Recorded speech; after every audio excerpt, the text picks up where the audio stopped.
ladies and gentlemen, everyone calm down. Okay. This is me again. Thanks for coming back. Ed Carbajal, mixed martial arts analyst for page2sports.com. You can follow me on Twitter at Carbazal, and this is a Carbazal MMA podcast, and we're coming to you on Friday, the Friday after UFC 193, with Holly Holm as the new women's bantamweight champ. That's been a very popular subject all week long. So yes, it's Friday, November 20th. There's a lot of stuff coming up, but and a lot of stuff that went down. Lots of stuff to talk about. I'll try to get right to it. Sorry for coming in so late this week, but I did try to get people on here. And the wrestler I keep talking to you about told me he was scared. Can you believe that? Scared. Guy was almost All-American and he's scared. So I guess that's why he was almost. Oh. Anyway, let's get right to it. If you read the UFC 193 preview on page2sports.com that I had written, my partner for the MMA Forethought, it's right before the holidays, so we're all kind of like doing a lot of extra stuff. Part of the other reason why I'm coming at you guys late, you know, we're all trying to pinch our pennies and huddle in and get ready for the winter and the holidays and the madness that ensues once Thanksgiving comes around or after it comes around. But anyway, if you read the preview, I had to do it on my own this time without Mr. Asbrock, and I had written that I had concerns for Ronda Rousey because I've had them before. Like I was worried about her when she fought Kat Zingano. I thought she was not worried about her like I care, you know, like I know her or anything like that. But you know, she was undefeated, and I said, okay, you know, the loss is gonna come when she fights Sarah McMahon. Only because when she first fought Liz Carmouche in the UFC, that was a pretty tough fight for her, in my opinion. And I just thought because Sarah McMahon was an Olympian and Rousey was an Olympian, they both have the same competitive edge. They both equally respected each other's skill. And obviously she got finished, and Rousey finished her in the first round, stayed undefeated. And then when she fought Kat Zingano, I was worried for her as well because I thought that maybe Kat Zingano is a tough lady, and I just, you know, with her suplexing people and finishing people, and they kept playing that yell in the preview, I'm like, wow, Kat Zingano's got her number. And turned out Ronda Rousey had her number and caught her with that crazy flippy-do armbar.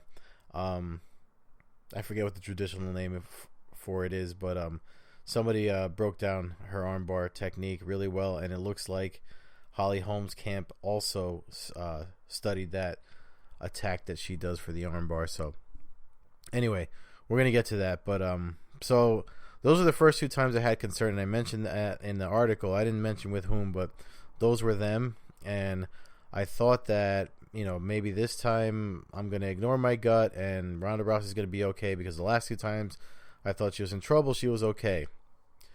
So lesson learned once again. Every time I forget it, I'm always reminded to always listen to my gut. And Holly Holm, who is still undefeated, obviously everybody knows by now that knocked out Ronda Rousey with that.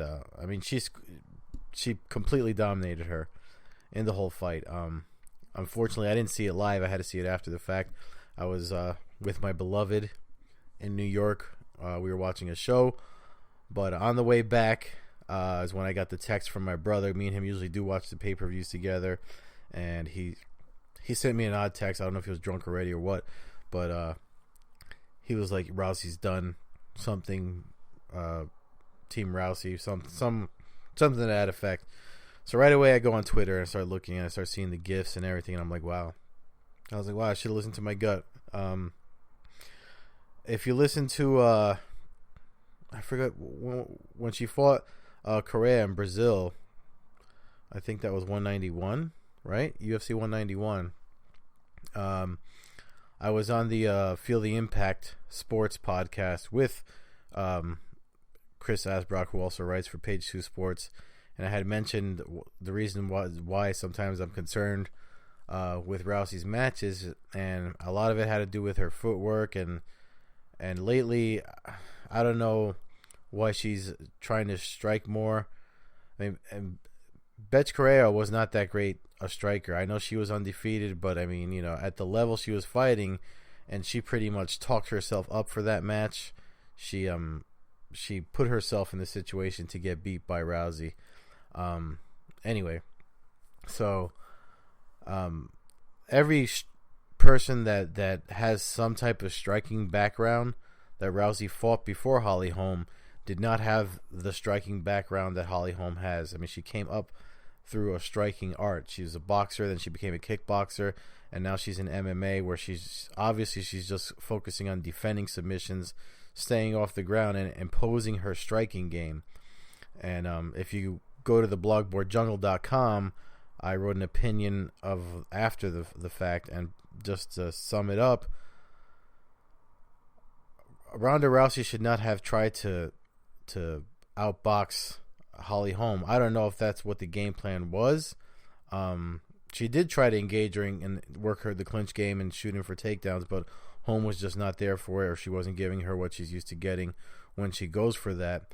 And if you want to see more specifically what I'm talking about, Faraz Zahabi, who's, I believe he's the lead instructor or the head coach at TriStar Gym, he put up a really, really good breakdown of the video of what Rousey looks for and what Holly Holm took away.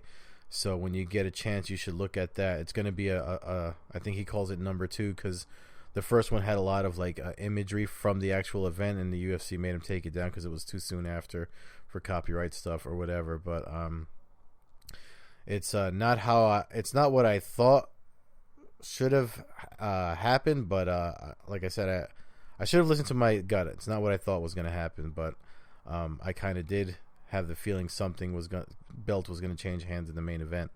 So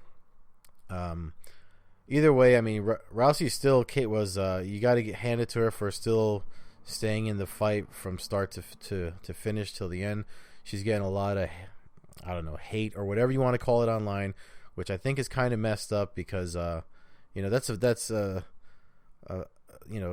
casual fight fans are such fickle creatures. This is not football or baseball or whatever boring ass sport that you side with your team. I mean, if you're going to be with your team, be with it, win or lose. Those are the true hardcore fans. I mean, the hardcore NFL fans, baseball fans, all those guys, they never count their team out. Win or lose, they're always, they still wear the jerseys and stuff like that. So you can't hate on Rousey just because she got her first loss.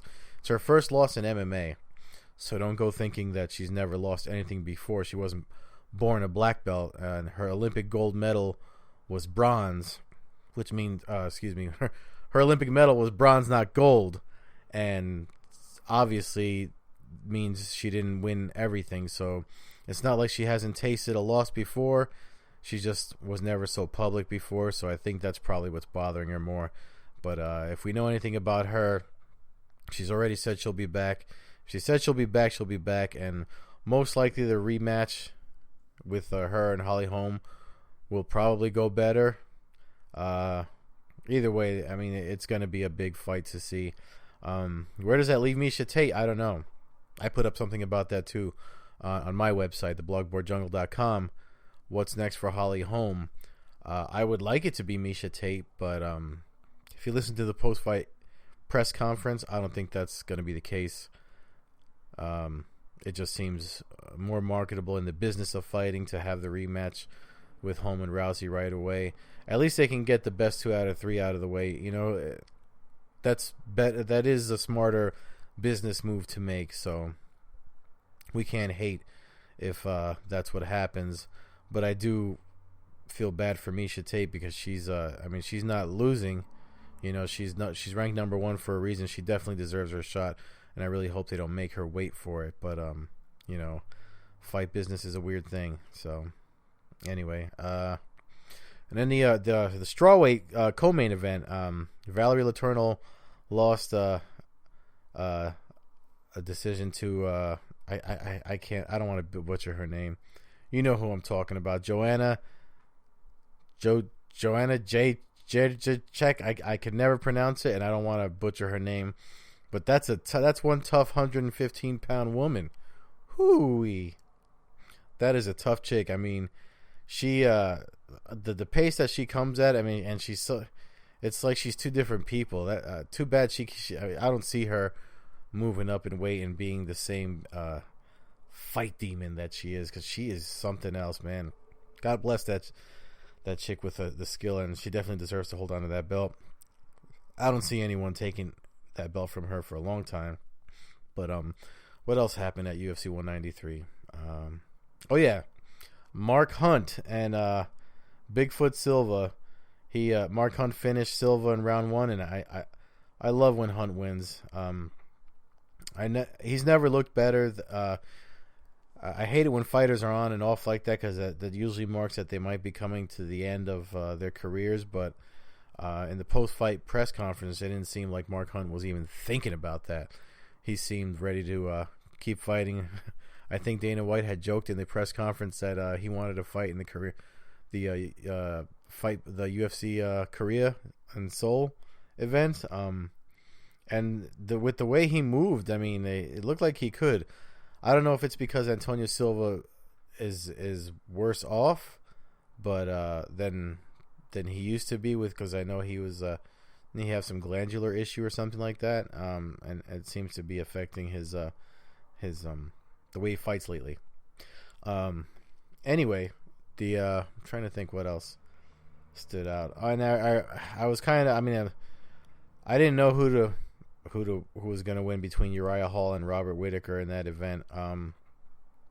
Whittaker, obviously, he won via unanimous decision, but I think Uriah Hall is still in the game. I mean, he's definitely, to me anyway, it seems like he's improving overall. I mean, he's definitely phenomenal since he came in from The Ultimate Fighter. So I don't think people shouldn't knock him or anything like that. I know he was commenting on social media that fight fans and blah blah blah are the same thing that I said in the beginning, how they're one-sided and all that nonsense. But Uriah Hall, man, I mean, he's definitely going to be in everyone's eye for a while. Maybe I think maybe if I had to say why he lost, it might have been just too soon, because he literally just fought Gegard Mousasi, and even though in the first round of that he was taken down, he showed improvement on his ground game and his grappling, and then obviously he's got the video game spin kicks. So let's not knock Uriah Hall. Let's not count him out. I mean, he's still young enough. He's got time to be in there and do something, make something happen in the UFC for himself. And I really think he can do it. So, Stefan Struve lost to Jared Rushhold. I kind of saw that going that way, just because I think I don't know. I don't know if Struve is just too tall for his own good, or like his lankiness is maybe even too awkward for him. I mean, the guy's got a pretty. He's got a veteran level record, so I don't know. I don't know. I can't really comment on it. I kind of just saw Rushhold. Rushhold's got a lot of wins by decision. He's a grinder, and I saw that happen, and it seems like that's what happened. So anyway, so that's pretty much everything that happened from last weekend, and everybody's still crying over spilt milk with Ronda Rousey, or they're hating on her for losing and saying, "Oh, you had that coming." I mean, you got to remember all that stuff's to sell the fights. So if you buy into it, then I don't know. I mean, I strictly just watch the sport, so I don't care about the antics outside of the cage. But I gotta say, when I watched the UFC Embedded, I rewatched some of them because something hit me, and we were talking about it. Me and the guys from the Combat Sports channel over at Page 2 Sports, we're talking about. Obviously, it was a big talk. Everybody was talking about this fight this week with Rousey and Holm. And when I rewatched a lot of the UFC Embedded, it seemed like she focused a lot on her boxing, which is fine. Personally, this is my opinion, in a defensive aspect, in order to defend yourself against something you're not that good at. You have to work on it, yes, but I just feel like she should have played to her strengths more. And obviously, in these training camps, they have coaches that come up with game plans for them. And I know it's been a lot of there's been a lot of talk about her trainer and Edmund Tavardian. I don't know. I'm sorry. I don't have them on my notes. I should have probably written them down, but I wasn't gonna butcher Joanna's name no matter how I write it. Anyway, they focused on boxing way too much, and the fact that he told her she was doing well after the first round. I mean, I think he should have told her to. I mean, they try. Who knows the relationships, but you trust your instructor and your coach to give you the right advice, and with that trust comes a commitment to following it. So either way, no one should take anything away from Ronda Rousey. She's a gamer. She's still a beast in my opinion. It's just one loss. I think she'll if she doesn't avenge it, she doesn't strike me as somebody that would give up just because of some bad planning, or there's going to be a winner and a loser. I think she knows that. So she said it herself. Someone's going to lose that O, or whatever the saying was, or take that O from you. She had to have had in the back of her mind that someone's always going to be out there to take mine from me. So let's give her some credit, and we'll see when she comes back. Anyway, as far as coming back goes, that's in the future, and in the future we have tonight. A lot of fights coming up tonight. Is Bellator 146. The main event there, Hisaki Kato versus Melvin Manhoff. I mean, Hisaki Kato has a 100% knockout rate. All right, 100% knockout rate, and he was the underdog when he fought Joe Schilling, who fights for glory. He's no slouch with his hands and striking, and this guy, Hisaki Kato, who's half French, half Japanese, is somebody that's I don't see him losing tonight. Sorry, Manhoff's a veteran. He's got an extensive kickboxing record, but his last two losses, even though it turned over to a no contest, it was still a really bad knockout when he fought Shlemenko, and I just worry that at his age he's going to continue to fight. I mean, he said. I quoted. I was watching the weigh-ins and I put on Twitter. He was just like, "This is what I do. I fight," and so something like that. And it's like, wow. So that doesn't sound like he's thinking about retiring, win or lose. And I like Manhoff. I'd like to see him win, but I see Hisaki Kato getting another knockout or technical knockout on his record for the main event there. So, yeah. And Bubba Jenkins, the Tippa Fighter ambassador, he's fighting Jordan Parsons. And Jenkins got most of his win by knockouts, and the other guy fights out of the Black Zillions. Most of his wins are by submission, so it's a pretty good matchup. I like Bubba Jenkins just because of how he's been performing, and I mean, he's an exciting fighter. He seemed ready at the weigh-ins. It didn't look like he had a bad weight cut, so it's going to be a good fight. It should be a good event tonight.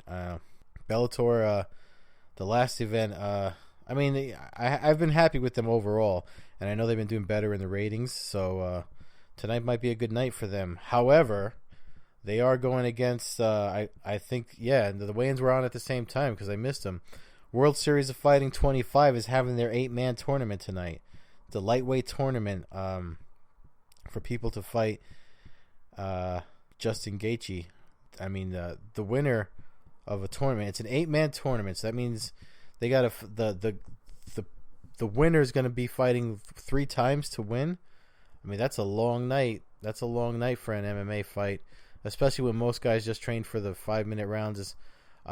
Anyone with a wrestling background, I think, has the ability to make it. Though I think anybody that's been in the tournament or jiu-jitsu, any of the old school martial arts. I mean, tournament brackets are the Dynamite. Say what you will about Dynamite, however they did in ratings, good, bad, or indifferent, the tournament was exciting. Tournaments are exciting. Tournaments will always be exciting. And the fact that the World Series of Fighting got an 8-man tournament to pop off at the Comerica Theater in Phoenix, I think that's awesome. And I think that's a really good. I think I said it in the last podcast.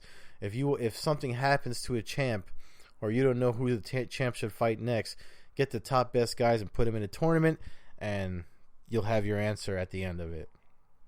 So, I really think that this is going to be a good night for World Series of Fighting. I'm going to have trouble trying to watch both. So, I really don't know how I'm going to do that. One's going to definitely get DVR'd, and I'll catch it the following day. But after that, I don't know. I can't stay up late. I'm actually going to be at the New Jersey Comic Expo this weekend, so I have to get up early. So I'm definitely going to catch a lot of it later. I got to be there early in the morning, so most of the day I'll be there. But I will be home in time for the UFC Fight Night 78. Kelvin Gastelum is fighting Neil Magny. Magny stepping in for a hurt Matt Brown, which really sucks because it seems like that fight seemed harder to call. Kelvin Gastelum was periscoping the open workouts. He said his weight was good. He looked like he was all right. I know he's had trouble making weight in the past, so we will see. We'll see, man. I mean, I hope he doesn't. From what I hear, he's got quite an appetite. Must be he's in Mexico, and I'm Mexican, so we like to eat. We got good food down there, so hopefully he's got tunnel vision and just focused on his fight and doesn't mess up his weight cut in any kind of way. And Diego Sanchez is on the card. He's fighting Ricardo Lamas. Man, I'm just happy to see Diego getting back in there. I think it's a new weight class for him, so maybe I just read something this morning where he said Conor McGregor motivated him to jump to 145 and fight. So I didn't read the details. I don't know if he's trying to make something happen there. Either way, it's pretty cool to see. Excuse me.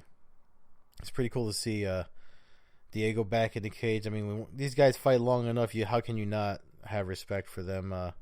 Once they get that veteran status. New guys seem to have a harder trouble getting accepted than people that have been there for a while, even if you didn't like them when they first came out. Because Diego was a little weird when he first came out in Ultimate Fighter. It was like praying to the lightning and stuff. Remember that? He was like outside in the parking lot with his hands and like trying to do some Super Saiyan stuff, and he was drinking his food, putting everything in a blender. But he's matured, and weird or not, that's one tough mofo. So you can't take nothing away from Diego Sanchez. Good to see him back in there. So that's on Saturday night from Monterrey in Mexico. So I'll definitely be done with the expo to watch that. So whatever gets on the DVR tonight, that'll be the last thing I watch. It's gonna be hard to pick. I don't know. What are you guys watching? What should I watch? I think I'm gonna go with I don't know. I really don't know. 'Cause I really like tournaments, but I also really like the matchup, the main event for Bellator, because I know there's gonna be a finish there. So I guess we'll see when I record next week. You guys will hear about it. But I think that's catches us up. When I was talking with I spent a lot of time everyone's spending time on the Rousey home thing.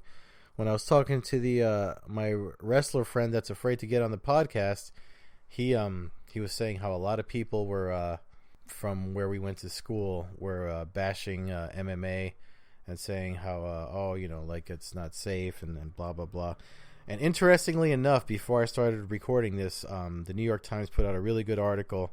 I sent to a couple of my boxing friends and the boxing analysts at Page 2 Sports for them to read. Just how dangerous boxing is compared to MMA, and even though the MMA fighters fight more frequently, the level of injuries are worse in boxing. So go to the New York Times to read that article. There's some interesting stats there for those not knowing. And I think it's pretty cool that an article like that come out in the New York Times, especially when that injunction the UFC filed to lift the MMA ban in New York is still on the table.